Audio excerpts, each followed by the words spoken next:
આપવા માટેના વધારેલા સૌ વડીલો, માતા બહેનો અને યુવાન મિત્રો આપશો અને મારા રામ રામ.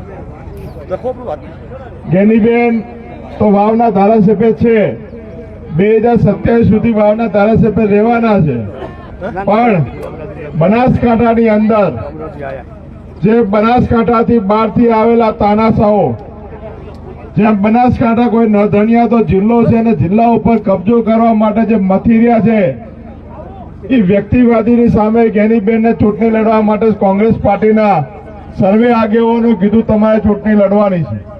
દિનેશભાઈ હોય, ભરતસિંહભાઈ હોય, કાંતિભાઈ હોય કે કોંગ્રેસ પાર્ટીના નથાભાઈ હોય કે સર્વે આગેવાનો કીધું બેન તમે ચૂંટણી લડો અને અમે સાથે રહીને તમને આ ચૂંટણી લડાવીએ. ત્યારે આ ચૂંટણી કોઈ ચૌધરી સમાજ કે ઠાકોર સમાજની નથી. આ ચૂંટણી કોઈ ઈતર સમાજ કે ચૌધરી સમાજની નથી, પણ વ્યક્તિ જે સમગ્ર બનાસકાંઠાની અંદર દરેક સમાજોની અંદર ભાગલા પાડે, અંદરો અંદર વિખવાદ કરે, ભાઈ ભાઈને લડાવે, એની સામેની આ ચૂંટણી છે. ત્યારે આપ સૌને વિનંતી કરું છું કે 15મી તારીખે ગેનીબેનનું બધા ફોર્મ ભરાવા આવજો અને 7મી તારીખે મતદાન કરજો, એ અપીલ કરવા માટે અમે સૌ આવ્યા છીએ. હું તો આ ધાનેરા તાલુકાના સર્વે આગેવાનોને વિનંતી કરું છું, કોંગ્રેસ ના હોય, ભાજપ ના હોય, બધા ચેતજો. રાધનપુર થી વાવ આયા, વાવ થી થરાદ આયા, હવે તમારો વારો બધાનો છે, એટલે બધા ચેતી જજો ને તમારે ઘર બતાવવાનું છે નહીં. અમારા વિસ્તારમાં તો ઓછા આવે છે, પણ ધોનેરામ નાની દુકાનનું ઉદઘાટન હોય તો પેલા ધોનેરામ હોય છે, એટલે તમે બધા ચેતવવા માટે આવ્યા છે. અમારા વિસ્તારમાં તો મારી સામે ચૂંટણી લડતા ત્યારે ઘરે ઘરે નવી ડેરીઓ આલી હતી. દરેક આગેવાનના છોકરાઓને ડેરીમાં નોકરી, બેંકમાં નોકરી. ત્યારે આપ સૌને વિનંતી છે, ત્યાં પેલા થરાદ વાવમાં પૂછી આવજો કેટલા જણને નોકરી લીધા, પછી તમે છેતરાવજો, એ વિનંતી કરજો. બાકી બધા વાત કરશે. ખાસ કરીને જાગીરદાર સમાજને વિનંતી છે, જાગીરદાર સમાજ આ દેશને એકતા માટે કરીને બધું નિછાવર કરી દીધું, રજવાડા આપ્યા, જમીનો આપી દીધી. ત્યારે આજ સુધી આ રૂપાલા દરેક સમાજ કે દરેક પક્ષની ઠેકડી ઉડાવતા આવ્યા, પહેલી વખત ભરાઈ ગયા છે. અને ભરાઈ ગયા છે ત્યારે આ શક્તિશાળી સમાજ છે, ત્યારે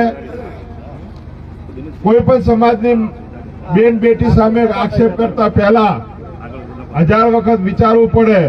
અને જયારે દેશ માટે બધું આપ્યું છે, ત્યારે જાગીરદાર સમાજ પર જે ટિપ્પણી કરી છે ખૂબ જ નિંદનીય છે.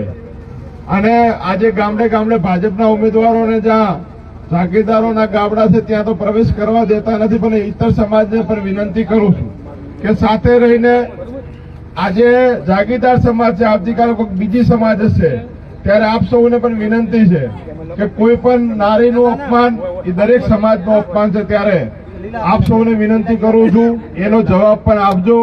અહીંયા રબારી સમાજના આગેવાનો પણ વિનંતી છે કે ઠાકોર સમાજે હમણાં જ હજી 1.5 વર્ષ પહેલા ક્યાંક ને ક્યાંક તમારા સમાજની આગેવાન ચૂંટણી લડતા ત્યારે ગભેથી ગભા મેળવીને મદદ કરી છે.